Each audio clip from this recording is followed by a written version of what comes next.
আজকে তো একটা ঘটনা ঘটাই ফেলাইলাম এবং কি ঘটনা ঘটাইলাম জানো? সেই পুরো ঘটনাটা জানতে হলে বা দেখতে হলে আমার পুরো ভিডিওটা দেখতে হবে। চলো শুরু করি আমার ভিডিও।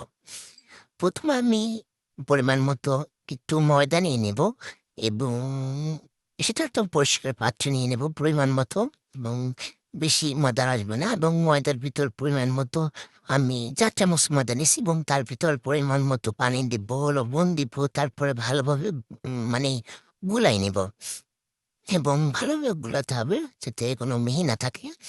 এবং গুলাতে গুলাতে তারপরে আমি যে ময়দার ইটা করছি সেটাতে আমি আলাদা আলাদা পাত্র করে নেব এবং তার সাথে আমি একটু অন্য ফুড কালার অ্যাড করবো। এবং ফুড কালার অ্যাড করে সেটাকে ভালোভাবে আমি নাড়ানাড়ি করে এবং সে ফুড কালারটা আমি ময়দার সাথে অ্যাড করে নিব। এবং এইভাবে অ্যাড করতে করতে আমার একটা কথা মনে পড়ে গেল যে এইরকম মনোরম পরিবেশে আমি তো না খেয়েও থাকতে পারি। আমার কাছে খুবই ভালো লাগছে।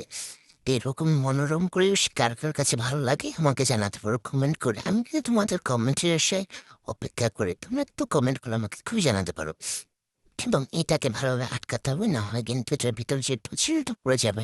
এই জন্য আমি একটা এই ঘাস নিয়ে ভালোভাবে আটকালাম। তোমরা যে দূরে চিনতে পারছো এই রকমের পরিবেশ, উফ, অসাধারণ একটা পরিবেশ, ভালোই লাগে আমার কাছে। কার কাছে ভালো লাগছে না কিন্তু পার নাতে পরিষ্কার পাত্র নিয়ে সেখানে আমি গরুর লিকুইড দুধ দিয়ে দিলাম এবং দুধটা অবশ্যই ছেঁকে নিলাম পরিষ্কার করে।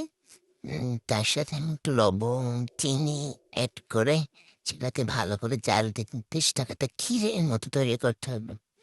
এবং আমার একটা কথা পড়ে গেল, ছোটবেলায় আমরা এই ধরনের অনেক ধরনের পিকনিক করতাম যেখানে বা নিজেরা রান্না করি, এবং কে এই ধরনের রান্না করতাম। এবং ছোটবেলার এই রান্নাবাড়ি যখন হয় বাঙালির প্রতিটা বাচ্চাদের খুব ইমোশনাল একটা বিষয়।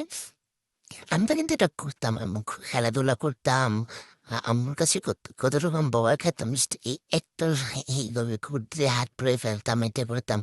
এখন আর অবশ্য হয় না এমন। এবং এখন বর্তমান বাচ্চা আছে যে দেয় ফোন কাঠো আমরা। এবং আরেকটা দেখছি আমরা ছোট ছোট কিউট কিউট কিন্তু এই কড়াই বাটি আছে যেগুলোতে অসাধারণভাবে রান্না করা আছে। আমি কিন্তু খুব ভালো রান্না করতে পারি। কে যে শিখেছে সে আমাকে কমেন্ট করে জানাতে পারো। ক্ষীরটাকে ভালোভাবে তুলে নিয়ে একটা কড়াই তুলতেছো, কি কিউট কিউট কড়াই না? কড়াইগুলো আমার কাছে খুবই ভালো লাগে। এবং তা আমি এটা হচ্ছে কলা গাছের বাইল কেটে তার সাথে একটু অয়েল ব্রাশ করে নিয়ে তারপরে ওই যে প্রথমে আমি যে ডোটা তৈরি করে নিয়েছিলাম ওটা দিয়ে দেওয়ার পরে তার উপরে একটু সাদা মানে ময়দার দিয়ে ওটা দিয়ে দেবো। তার সাথে ভালোভাবে ওই দিব, ওই ক্ষীরটা দিয়ে ভালোভাবে এই মজাদার একটা পাটিসাপটা হয়েছে। পাটিসাপটা একটা খেতে ছিল অসাধারণ, অসাধারণ বলার বাইরে। এরকম আমি কয়েকবার করে তৈরি করে নেব এবং খেতে অসাধারণ। এইরকমের পরিবেশে না খেয়েও থাকতে ইচ্ছে করে। তোমাদেরকে থাকতে ইচ্ছে করে কিনা জানি না, আমার খুবই থাকতে ইচ্ছে করে এরকম পরিবেশে। আমার কাছে খুবই ভালো লাগে। ও তোমাদের বললাম না আমি একটা ঘটনা ঘটাই বলেছি। ঘটনাটা হলো এরকমের যে পাটিসাপটা বানাতে পারবে আমি নিজেও জানতাম না। তোমরা জানো না যে তোমাদের ভিতর প্রতিভা আছে। কাজে সবাই মজা করে পাটিসাপটা বানাও এবং খাও এবং আমাকে জানাও।